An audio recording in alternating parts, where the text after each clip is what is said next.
watching a global celebration of all things Notre Dame, where we invite you to watch, connect, give, and vote. This is Notre Dame Day, live from the LaFortune Student Center. Hey, good evening once again. Welcome to Notre Dame Day. And if you're just joining us for the first time, well, welcome to hour number 25. Yes. 25 of Notre Dame Day, a 29-hour global celebration of the University of Notre Dame. If you're a regular viewer, thank you. And we promise this hour's telecast will be even better than any that you've seen before. My name is Gary Sieber. I'm a proud member of the class of 1981. And for the next hour, I'll be one of your co-hosts for the very first Notre Dame Day celebration. Of course, I'm here at the LaFortune Student Center on the Notre Dame campus, just a few yards away from the university's main building and, of course, that iconic Golden Dome. This will be our broadcast headquarters for the next 5 hours as we celebrate all things Notre Dame with students, alumni, parents, friends, and all kinds of fans around the world. I'm delighted to be joined by my co-host for these next few hours. That, of course, Jack Nolan, and you probably know Jack as one of the voices of Fighting Irish Digital Media. And, you know, people probably, if you're from this area, remember that we used to do Saturday morning show for quite a number of years together. Yeah, we did a Saturday morning show on WNDU for 13 years. Now, I think we're being viewed now in over 100 countries throughout the 29 hours, so that's very, very impressive. But we did a 3-hour show together for 13 years. Just like football Saturdays if you were in town. So this is like riding a bike. Now, if you don't know, he is the poem-writing weatherman. Do we have any poems coming up? Not yet. But we'll think about it, you know.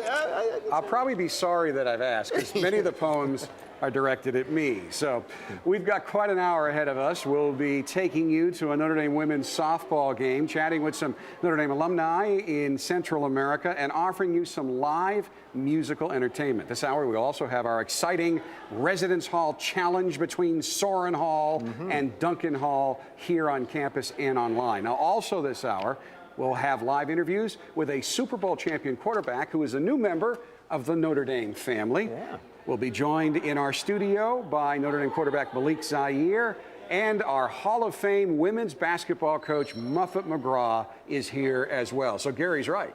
Maybe the best hour so far of this marathon broadcast. I think so. I think it's a stellar lineup. So let's get started, and let's join one of our Notre Dame Day reporters, and that is Tricia Hart, a former student of mine, by the way, at the softball stadium. And take it away, Tricia. 2 strikes, Laura, you got her. Thank you, guys. I'm here on the Melissa Cook Stadium on the southeast side of the Notre Dame campus, joined by the Notre Dame Fighting Irish softball coach Deanna Gumpf. Tonight, there is a special Orange Out event between the Fighting Irish and the Maryland Terrapins. This is in honor of Strike Out Cancer, an event that's been going on since 2011. Now, Deanna, this event is very near and dear to your heart. How did this get started? When my daughter was diagnosed with leukemia in 2010, my assistants came to me and said we want to do something special for kids that are fighting cancer, and it became a huge tradition for us. It's something that I'm super proud of. It's something that is so special to myself, my family, and my team.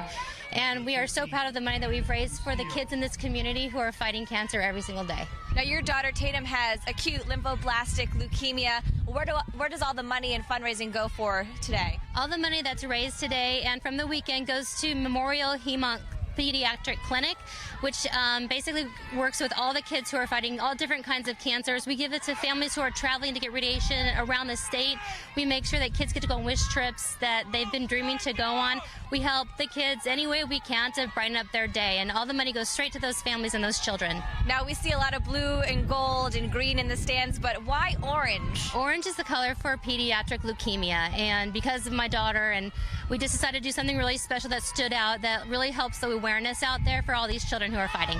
Now, your softball team, have they rallied behind this, and your daughter too? My team and my family, this whole community, Notre Dame community, has been amazing through the whole thing, and I'm so proud and honored to be part of this community, and I hope that I can give something back to all those who have helped us so much.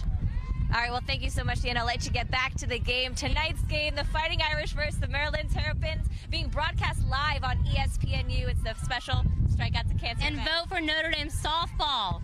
Vote for Notre Dame softball in the event Notre Dame Day. This is a great event, totally worthwhile cause. I'll toss it back to you guys in the studio.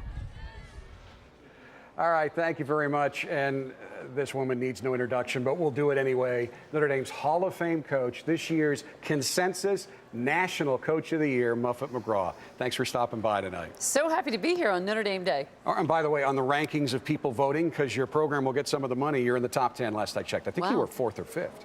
So since Deanna Gump just lobbied, go ahead, vote for women's basketball as well. 37 straight wins this year. I know you didn't get the last one, a little undermanned in that game. But what was that like, 37? Did you enjoy that? Was there pressure associated with that? You know, it's funny, we never thought about it. We never stopped to pat ourselves on the back and think, wow, we're 37-0. We kept watching the film going, how can we get better? What's the next game? And I think this team, they had a business-like approach because of our leaders. Every game was like, okay, we won that one, now what's coming next? You know, we won the regular season. What about the tournament? What about the NCAA tournament? There was always something next. You know, we talked about this a little bit in the green room beforehand, and I'll even take this back. I had the honor of interviewing John Wooden once, and he told me that he actually had gotten to the point, and this is now about 15 years ago, where he enjoyed watching the women's game better than the men's game because the women's game was more pure and played better. And that's why I enjoyed watching your team so much this year. Now, everybody loves to watch a winner, but you've had so many great teams. This one in particular, I thought really played the game of basketball the way it was supposed to be played on both ends of the floor. How would you evaluate that way to evaluate your team this year? Well, I'd say offensively, we were one of the best teams in the country. I think we led the nation in assist to turnover ratio. We had so many assists. Every year, I think we're trying to lead the nation in that category. We're a really unselfish team. We always make a great pass, make a great extra pass. But I think defense is important to us, too. It creates a lot of offense. We want to score a lot of points. We want to be an up-and-down team, exciting, up-tempo. We want to score 80 points a game, but I only want to give up 50. That's my goal. Your team also earned another distinction. I mean, a lot of people may not realize, though, but you were the only regional site to sell out, and that says a lot about your fan base. We have the best fans in the country. I am so proud of the fans that we have. They traveled to Toledo in the first and second round. They came out here. It was the loudest Purcell Pavilion has ever been. I mean, I think 103 or 108 decibels. There has never been a crowd in there like that one. Now, obviously, losing Natalie Achanwa was a tremendous loss, and we take nothing away from UConn in the title game. They played a terrific game, but I'm not sure they would have been able to play that well if Natalie had played. But what I think was lost on a lot of people was your semifinal victory. To play that well in the Final Four without a player of Natalie's stature, I thought that was an incredible achievement. That might have been the best game we've played all year, considering we didn't have Natalie. I mean, everybody rose to the challenge. It was a game where the balance of our team, which we've had all year long, but the bench, they stepped up so big. Markeisha Wright, Taya Reimer, Madison Cable, Michaela Mabry. The bench guys, they really came in and did a great job. And it was against the team that had played you very well the first time. Best game we'd had all year. A 4-point game, a win where Kayla McBride had to make a shot really to seal the victory out there. So that was a game we were really afraid of. We were also chatting. You kind of looked at me with a sly grin, but you have raised the bar here now. 4 straight trips to the Final Four. Is there pressure on you from that? Because you do a very good job. I can even tell in some of your press conferences, she's taking the pressure off the team again. You're very good at taking it on yourself. But have you created a certain amount of pressure now that it is the expectation that you get to the Final Four every year? Well, I think this senior class has really raised the bar. 4 straight Final Fours, never been done before in school history, set the record for most wins in the program history. They did so many things, and I think every year is different. You know, we go into every year with a challenge to the team, and certainly we want to win a national championship. That is our goal every year.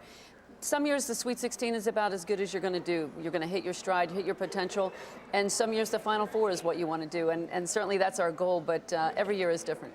Skylar Diggins, such a great player, such a great personality. So when she graduates, a lot of people think, well, Notre Dame can't possibly be that good. But in your eyes, as you looked at this season, did this season surprise you, or is this what you thought this team could do? You know, Skylar Diggins raised the level of intensity. She raised the bar of practice, the competition at practice, the intensity level. If you've seen her play, you know how intense she can be. And I think we continued that on. I think what we had this year was just great balance across the board. We had different people doing different things, everybody stepping up in different games. You know, obviously when you're in the position that you are in, not only winning awards but having success, the higher you go in that tournament, the more media is around. But I read a really interesting interview that you gave about how grateful you are to Notre Dame and the fact it's often said that John Wooden, there would be no John Wooden today because I think it took him 11 years to really get it rolling at UCLA. You wouldn't get 11 years. Now, you had success right from the start, but not this kind of success. But you were allowed to grow here at Notre Dame. You know, I think that's a big key. I was at Notre Dame for 10 years before we went to our first Final Four, and you're right, these days you don't get that opportunity. When I first started, the NCAA was only taking 32 teams to the tournament. It was a much different level for us. Ruth Riley came in, Beth Morgan came in, Neil Ivey came in, and we were able to win a national championship. But to have those years to grow as a coach, I think was a really important time for me. You know, I'm not sure that people realize how much work goes into what you do either. They think, well, you get good players and you practice a couple hours a day, and in the off season you go to Bermuda or something.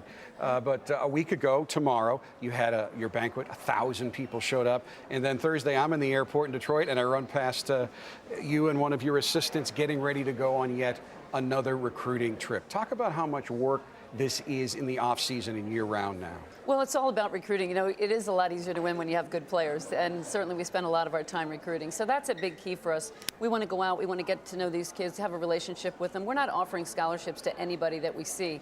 We're very particular. We want to get to know people, form a relationship, and that takes a lot of hard work. Most of it is done by my assistants, so I have to give them the credit. Now, of course, NCAA rules prohibit you from mentioning anybody you're currently recruiting, anybody who has not signed. But in general, in terms of when you go out to recruit now, how is that going? Are you getting received better and better each and every year? Yeah, we really are. I think our recruiting classes have improved every year. This year we got the Player of the Year in the nation from Houston, Texas, Brianna Turner. We have a really good class coming in. Catherine Westbeld, another McDonald's All-American. Michael Johnson. We've got 3 really good players coming in. I think each year they see us on TV, they see the excitement. They want to play here because it looks like a lot of fun. Our team has fun, and that's so important to me, that they enjoy the experience. Now, what I'm not going to do to you is what people always do. Well, who's going to do this next year, and who's going to do that, and what's going to happen? Because it's a process. And the process is just beginning. It's begun, but you're so far away from being able to plug those pieces in. But big picture right now, what are you foreseeing for your team next year? You know, next year we're going to really be young. It's going to be a little bit of a rebuilding year in that we've lost 5 kids to the WNBA first round in the last 3 years. We've lost 5 really good players. We have really good players coming up, but they're young. So I think it's going to take some time. Jewel Lloyd, of course, will be a National Player of the Year candidate. We've got a great point guard in Lindsey Allen. So we're hoping that the freshmen can come in and challenge some of the upperclassmen for some playing time. But it's going to be a year where I think early on we're going to be struggling to find our way. You know, and that's a topic of discussion often, that women's basketball players may be more interested sometimes, the top ones, in a great degree than maybe the men are. But they also want to go play at the next level as well. So now you're giving them both. You're giving them this great Notre Dame degree and all the tools they need to get it. But there's also a pretty good pathway right now to the WNBA. Well, it really is, and you can see that here. And I don't think there's a place in the country you can go that will give you the best of both worlds like we can. A great education and great basketball experience. A guest we had last night via phone, Ruth Riley. Talk about what she still means to you and what she still means to this program. Ruth is a great ambassador for our program. She is somebody that when she came in, a humble kid from Indiana, has not changed after winning a national championship, being Player of the Year, gold medal in the Olympics, MVP of the WNBA team. I mean, she's done it all, achieved at a high level, and she still wants to give back. She is so involved in the community. What a great ambassador for us. What do you love the most about being at Notre Dame? What do I love about Notre Dame? I love what it stands for. I love working at a place where integrity matters. We are committed to excellence in everything we do, and yet we're equally committed to achieving it the right way.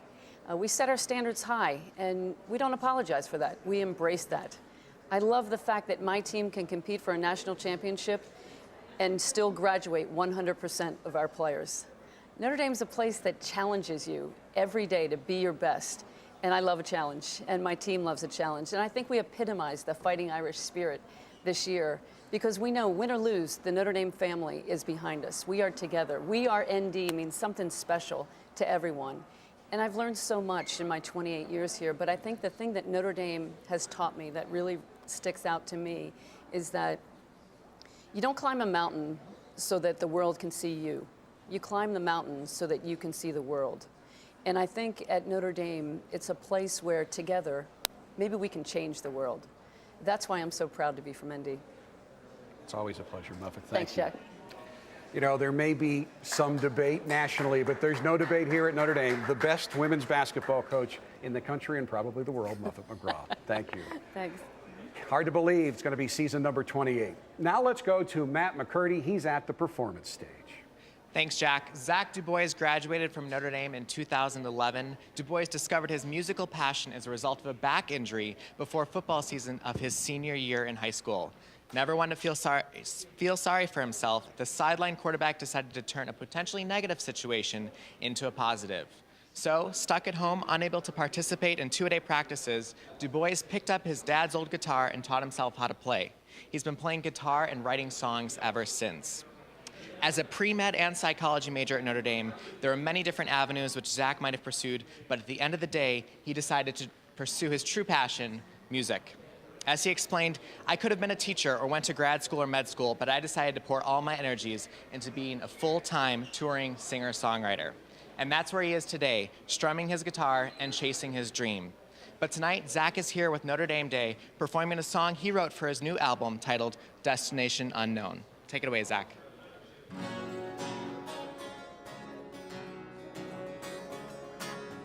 This is a song I wrote about chasing a dream, pursuing your passions. It's called Destination Unknown.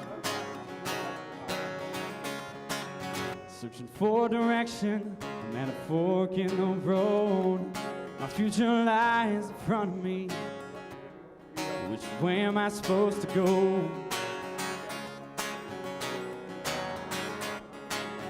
I could settle down and maybe start a family. But for now I'll take this old guitar and keep writing songs to sing.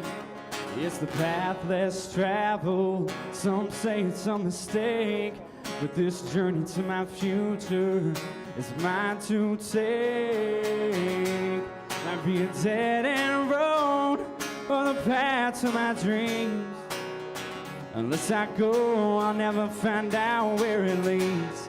Use the music as a compass for the map in my soul. I know that I'm headed towards a destination unknown. I ain't got no money to my name, no fortune or fame, but I'll wear this smile across my face, so to me it's all the same. I've got friends up in Chicago chasing paper dreams. For me, I chase this open road. It's a night in Tennessee. Yeah, I'm a modern day drifter, a vagabond king. But this wayfaring stranger has got a song to sing. I'll be a dead-end road on the path to my dreams. Unless I go, I'll never find out where it leads. Use the music as a compass for the map in my soul. I know that I'm headed towards a destination unknown. I'm taking a pen and starting a new chapter. Yeah, tomorrow's a blank page. Tonight I'm singing for a couple of strangers, hoping someday that I'll be playing on a bigger stage.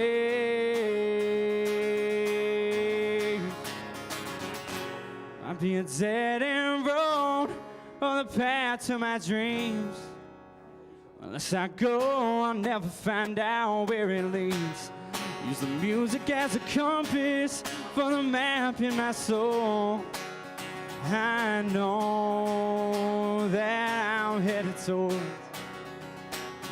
towards, you know I'm headed towards a destination unknown. A destination unknown. Oh yeah.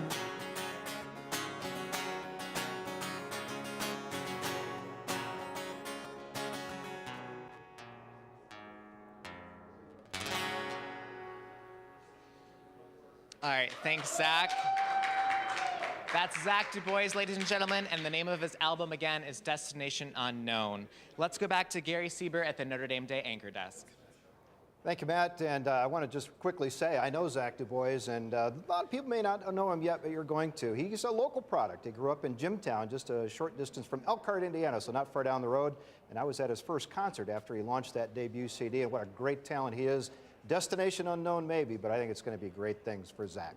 Hey, we're glad that you're with us today. Notre Dame Day, of course, is a global celebration, and even as we speak, groups are gathering all over the world to celebrate Notre Dame. And it's now our pleasure to travel far from our campus here in South Bend in Notre Dame, Indiana, to check in on some members of the Notre Dame Club of Panama, who are leading a Notre Dame Day celebration down in the Canal Zone in Central America. Can you hear us down there?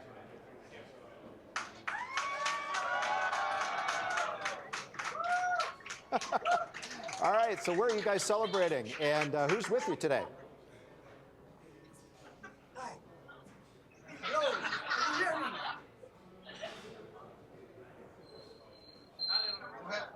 Can you hear me? We can hear you. If you can hear us, go ahead and tell us who you are and who you're celebrating with and where you're at. Okay, we are in the Notre Dame Panama Club, and we are right here in our shrine, which all our alumni are very proud of. This is our house, the house of the president, which is me, Ramon Smith. And here I have a great crowd of alumni and board of director members, and the wives and friends, and Subway alumni too. Well, that's terrific. Tell us a little bit about your connection with Notre Dame. Is everybody in the room there a Notre Dame alum or Notre Dame fans? What's the connection with Notre Dame? I would say 95% are Notre Dame alumni. There's a couple of kids down here, if you can see. Sons, and there's two twin girls that are coming into Notre Dame this year in September. And the rest are all alumni.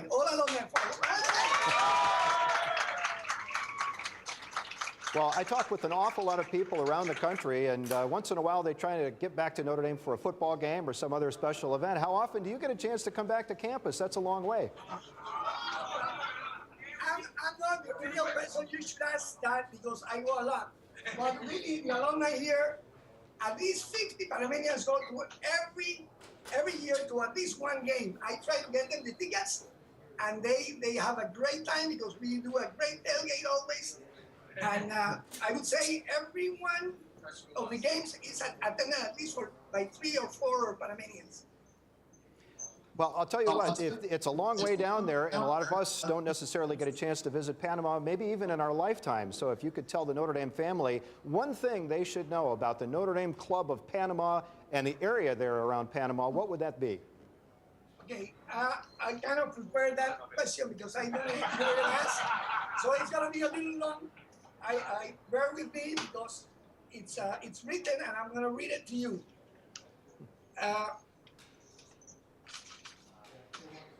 First and foremost, we promote the values and principles that we learn at Notre Dame. As a club, we do at least 2 charitable events every year. The past 2 years, we have joined forces with an organization named Pintando Sonrisas, which means painting smiles, where we go to an impoverished community and spend an entire day fixing big lunch for 2,000 children and parents. We give them school supplies, toys, and food items, and then spend the rest of the day playing with the children and giving advice to the parents. We also spend a day with the most important and largest nursing home for elderly and retired people, where we try to bring them a day of joy and happiness with music, dancing, provide them with table games, food supplies, medicines, and do a lot of talking, consoling, and counseling, but mostly listening to their stories, problems, or hardships. We also know that several of our alumni do anonymous donations for full scholarships, 2 or 3 a year, and other activities, but always in the name of Notre Dame. We hold every year around June, when the Panamanian students return, our big UND celebration gala dinner with a speaker. We condecorate an exemplary alumni that has promoted the values of Notre Dame, has kept a close relationship with Notre Dame, and with his or her club, is a valuable member of the community and understands our special connection and unique spirit that we cherish and uphold. We also get together for football games, 12 football game watches, 13 in case we go to a ball game, and that has proven to be our biggest fundraiser, plus the one that attracts the most alumni, relatives, and friends in one place, up to 150 alumni every time. We also encourage a good group of alumni to attend at least one game every year at Notre Dame. I cannot leave untold the amount of promotion, convincing, and talking we do as a whole to a great amount of prospective students, or even children that want to listen and learn about Notre Dame. We beg for the admissions office to hear us closer when we recommend somebody, because in a small country and society like ours, we, the alumni, and especially the board of directors in Panama, know deep inside which students are Notre Dame material and which ones are going to go if they are accepted. Thank you. We are keeping the Notre Dame experience without promoting goodness, care for the needy, help with the underprivileged, encouraging justice for everybody, promoting the values and principles of Notre Dame. We help everyone in our club to keep the spirit up and to live by it. The camaraderie that we foster with all people involved with Notre Dame students, alumni, young and old, relatives, collaborators, friends, Subway alumni, professors, administrators, it's very special. We live in a special Notre Dame connection with the ocean. We're very proud to be the largest international club, the most organized and respected among international clubs. We have won one Best International World Cup in 2008 and 2 special citations. You can see that in our flag. Can you see the flag? Sure. Okay. One in 2004 and one this year, passed in 2013, handed to us in this year's leadership conference. That is amazing. Thank you so much.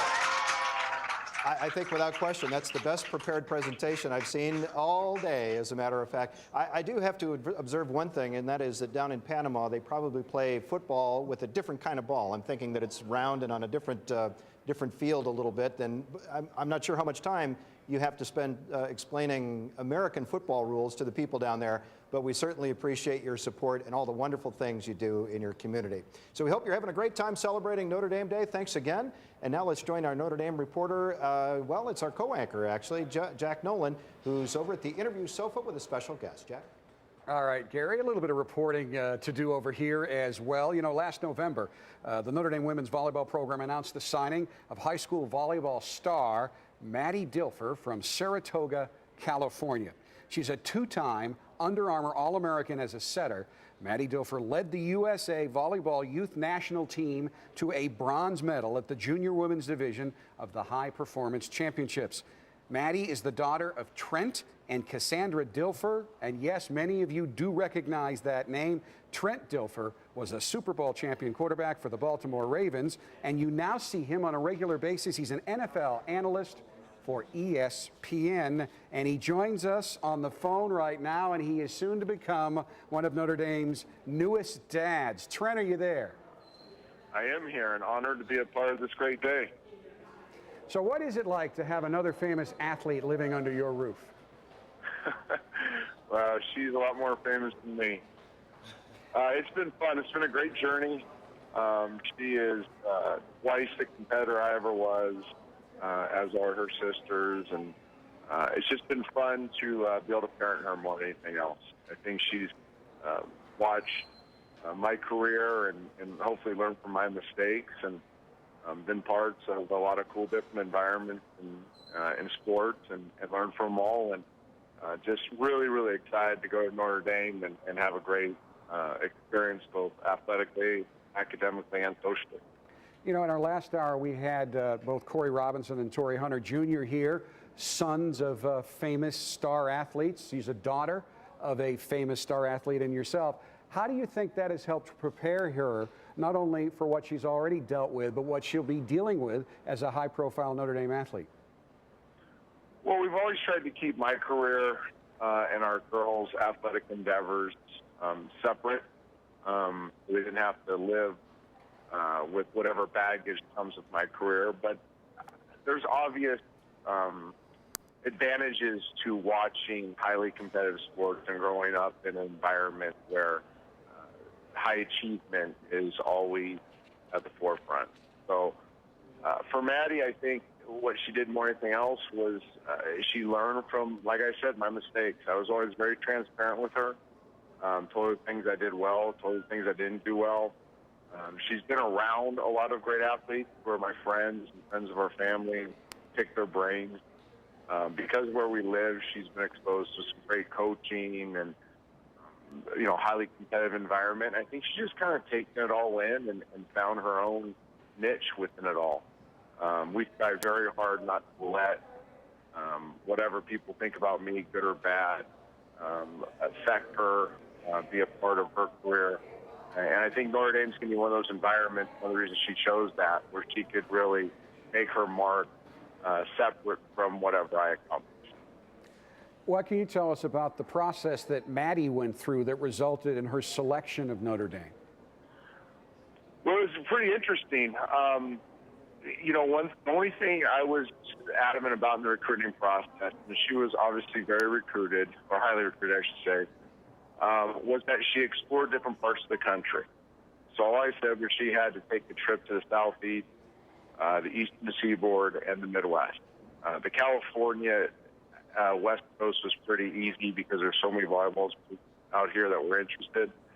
So as we went through that, Notre Dame was always very intriguing, and they obviously showed great interest in her, and she didn't know much about Notre Dame. So when she went out there, she was blown away by the community, Coach Brown, the rest of the staff, the mentality of the girls. But more than anything else, I think just the environment. It's such a special place. I didn't know, our family didn't know, and surely Maddie didn't know. But as we discovered kind of that special vibe that's there, the great people, the incredible network, the holistic approach of training the student, especially the student athlete, she fell in love with it as well as the rest of the family. So when folks ask now, how do you and your wife Cassandra respond when you say you're going to have a Notre Dame student and athlete in the family for the next 4 or 5 years? Well, we're so proud. And it's amazing how the Notre Dame community has embraced Maddie as well as the family. I'm the geek of the family, so I've already spent, a month's wages at the bookstore. I'm swagged out with every Notre Dame thing you can have.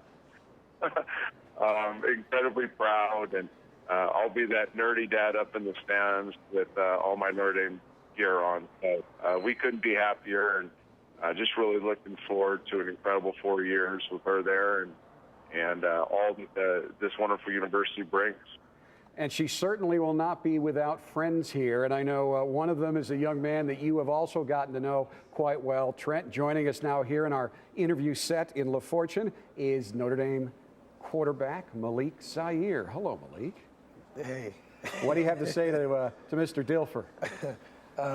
Long time no talk to, but I'm glad that your daughter has decided to come here, and just the fact that she's coming to a big family, as you can tell, like Notre Dame Day is not too many other places. So, I'm glad she made a decision. I'm glad that you are part of this family as well. Trent, how did you come to know Malik? Well, I run something called the Elite 11 Quarterback Series, and Malik was in my second class, a kid that I immediately fell in love with, his competitive temperament, his skill set, but his thirst to learn. I think what sticks out to me about Malik was a kid that always wanted to learn something. Just that thirst to get better every single day, the mindset to reach his human potential.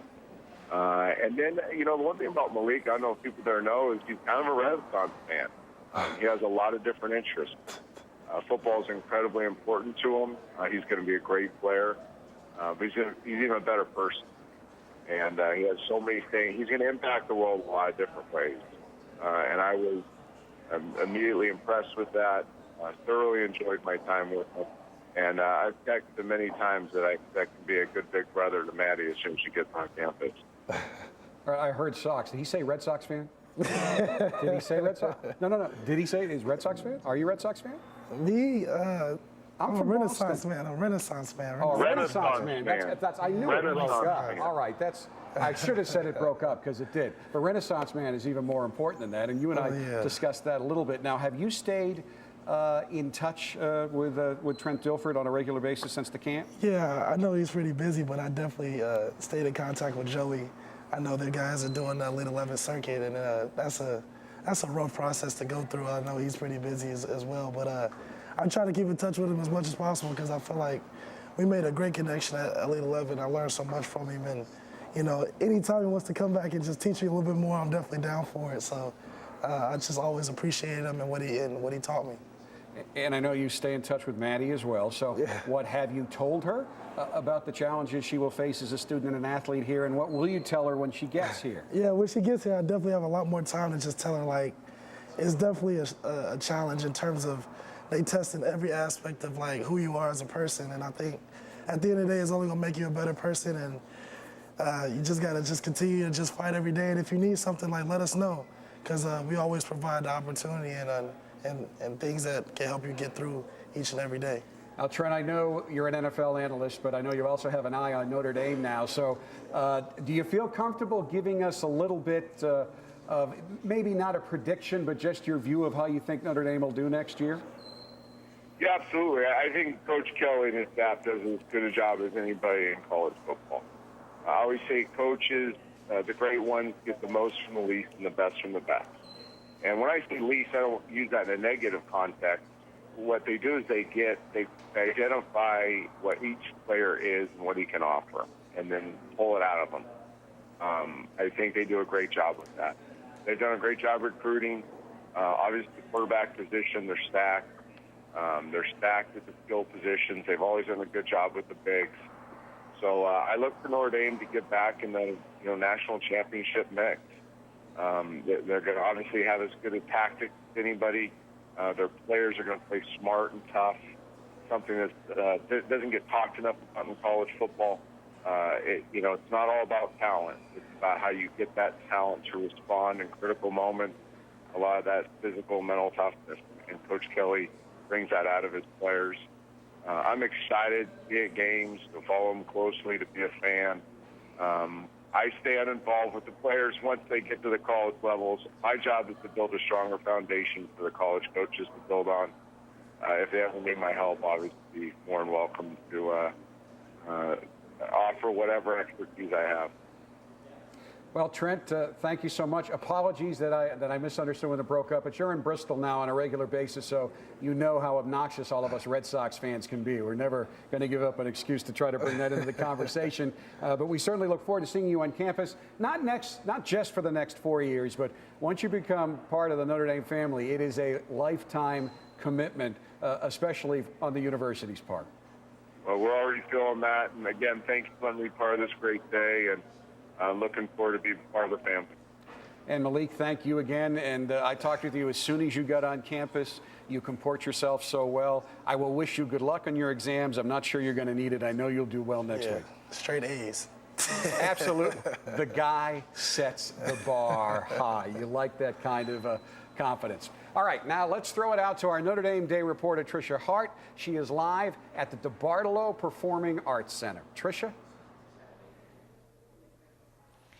That's right. I'm here in the Layton Concert Hall with the Notre Dame's Chorale, the official concert choir of the university, made up of more than 60 voices. They perform music ranging from Renaissance to modern music, and next month they'll be traveling all the way to Europe to do a couple concert tours there. But tonight they're performing just for you. I'm here with the concert director, Alex Blatchley, and what will you be performing for us tonight? We're going to sing one piece. It's a motet written by my son, James Blatchley, on an ancient 6th century Latin hymn text, Christe qui luxes et dies, Christ who art the light and day, who takes away the darkness of night. And I should only say that I really like this piece, but I didn't choose it. For tonight, the chorale officers chose it because they like it also. All right, well, we look forward to hearing it. I'll let you guys take it away.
Wow, aren't they just fantastic? Not everyone is gifted with voices like that. Now we'll send it back to Jack at the Notre Dame studio. All right, thank you. And we have some guys here right now from Soren Hall and Duncan Hall in our studio for a slightly different feat of skill. It's a new app called Heads Up. Ellen DeGeneres made it popular in her show. Each resident hall has a 2-person team. One team member will hold the app over their head, and the other will have to give clues so their teammate can guess the word on the screen. It's kind of a new take on Password, which I'm sure none of the students have any idea what I'm talking about, but it's a similar game like that. So if you know the app and you get it correctly, you flip it one way. If you don't know it, you flip it up and you get a new word. So going first here are Soren Hall members. I'm Christopher Jiraki, freshman. And I'm Bobby Murphy, also a freshman. Okay, there's a 3-second countdown on the app. Are you guys ready? Absolutely. Yep. All right, please proceed.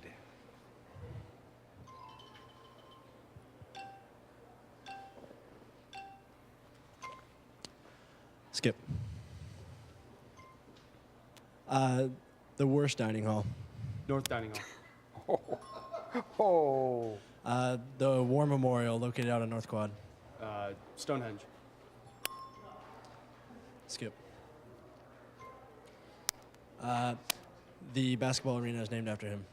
Joyce. Skip.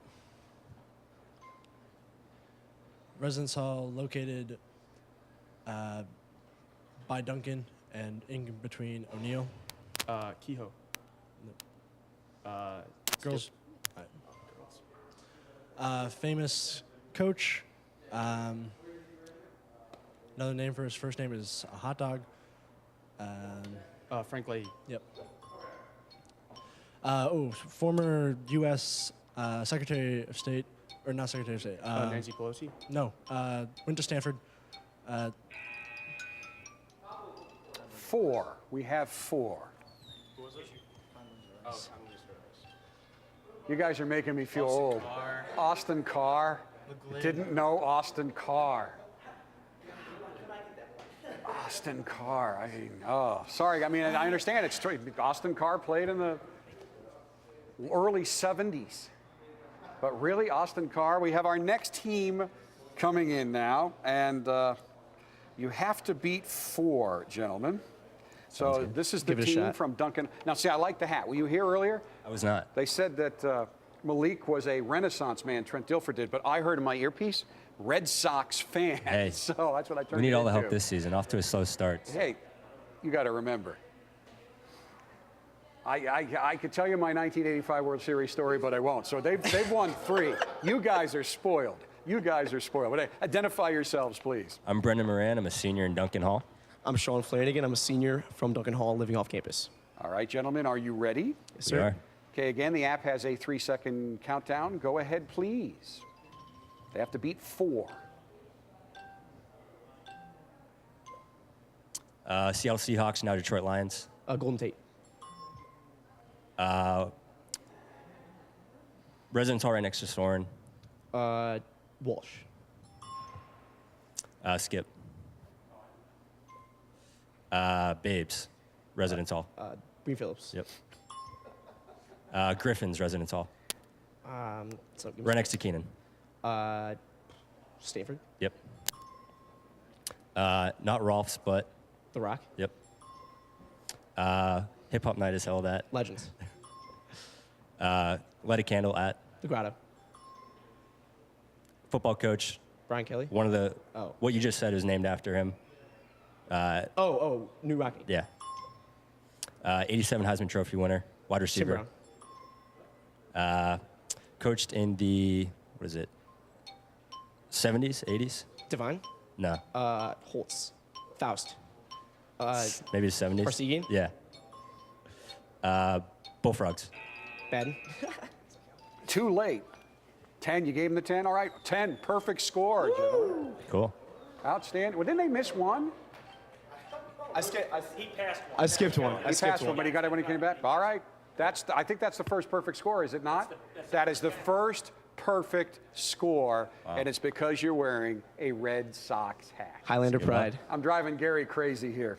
All right, gentlemen, thank you very much. It looks like you may be the overall champion because we still have only, like, I got to check the watch now. Only 4 hours to go after this. So, but right now, let's go out to Matt McCurdy, who is at a different kind of Residence Hall competition.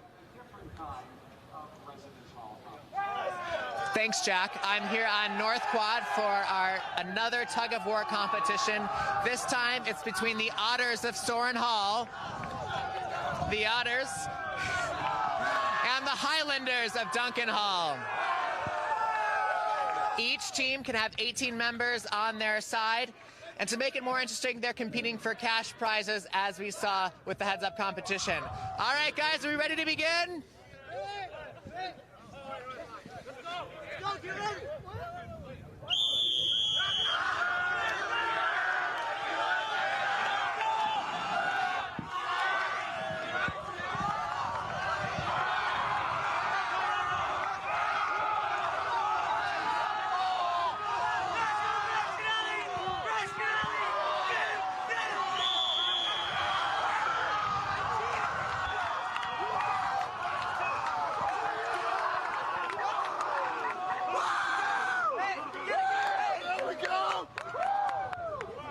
Congratulations, Soren Hall.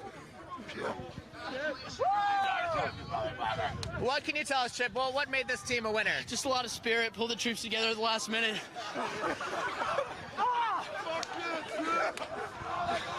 Obviously more dorm spirit than Duncan, and happy we pulled it off. All right, thanks very much. All right, that's it from North Quad here. Congratulations to Soren College for their tug of war win. Back to you in the studio, Jack. All right, thank you very much. And as we do at the end of each of our hours, let's go into our social media control room and Mark Namond. All right, thank you. And welcome back to the social media control room. Really excited to share with you some special guests this hour. As we've been telling you all day, there's one team within the athletics that has risen to the top and stayed there for quite some time. That is the Notre Dame women's rowing team. I am honored to be joined by Coach Marnie and a few of her students that are on the team. Hi, Coach. How are you? Hi, Mark. I'm doing great. How are you? Excellent. Thank you for joining us on Notre Dame Day. Now, what's the motivation and what did you do to rise to the top in this exciting challenge? Well, I think most importantly, we always like to rise to a challenge, whether it's in the academics, on the water, and this was just another opportunity. We're always looking for ways to raise money for the program, whether it's for new equipment, always working towards hopefully a new boathouse, and this is a great opportunity. And then just getting on Twitter, getting a hold of our alumni for the past 15 years and reaching out to some of the older alumni that helped start the program back in the 70s and just pushing forward and getting on social media, tweeting out, and kind of encompassing a lot of other stuff that goes on. So looking at like what's going on with arts and letters, social concerns, and those types of things. Great, great. Well, you've been fantastic all day. We have just a little over 4 hours left, though. You know, we got to make it through that finish line. What were you telling me before? The last 200? We are in the last 250 meters. That's right. So we got to finish strong, finish strong. All right, well, thank you so much for participating in Notre Dame Day, being a huge part of this, and for coming in today to talk to us. All right, now we'll turn back to our normal social media update. Same reminder, big green button, give and vote. Go in there, NotreDameDay.nd.edu. Find the big green button. Please click it. Go through, get your votes in, whether you'd like to see Notre Dame women's rowing continue to dominate, or if you want to see another athletic team rise to the top, or an academic unit, get in there and make your votes. You're running out of time, only 4 hours left. Now we're going to go on to Jonathan Ratartha, who's going to get you some updates from social media. Mark, thanks very much. Just as the rowing team has risen to the challenge on this Notre Dame Day, just as our students have come from their residence halls every hour to rise to the challenge out on the tug-of-war fields, it's your time now. To rise to the challenge, identify those areas of your Notre Dame experience that mean the most to you, and cast your 3 votes as part of Notre Dame Day. Let's see what people are talking about here on social media. Notre Dame Women's Lacrosse, almost to 3,000 participants and $1 million. Help us get there and vote. That's the mantra now, folks. We have a few hours left. We want to get to that $1 million number, and we can only do it with your help. Wesley, same thing. Come on, we can break 1 million. #ND Day. Finally, Coach Brian Kelly. ND Day has been truly inspiring. Just as ND football, we need a strong finish. ND family, give and cast your vote. That's from head coach Brian Kelly. So it's up to you guys. Thanks so much to everybody watching from around the world. Thanks to everyone who has come forward and participated, made a gift, cast your votes. Those of you that haven't, there's still time to do it. NotreDameDay.nd.edu. Now, let's head to the leaderboards with Ann. Ann, how are we doing? Oh, we're doing great, and we've seen some tremendous momentum in the last hour, as you can see. When we look at the dorm challenge, we've got a winner this past hour. PE took over PW. They are the winner of the dorm challenge this past hour. I hear that there's a tremendously contested challenge going on between Soren and Duncan. As I understand right now, Soren is ahead by 1 point. So we'll see what happens with that the next hour. Let's go to the leaderboard there, Jonathan. You can see we are almost at 3,000. We are over 2,900. Tremendous momentum since last hour at over $170,000. But like we said, we're looking for that $1 million, and we're looking for you to get to that big green button and make your vote. Mark, why don't we look ahead to what's happening in the next hour? Great. Thank you, Ann.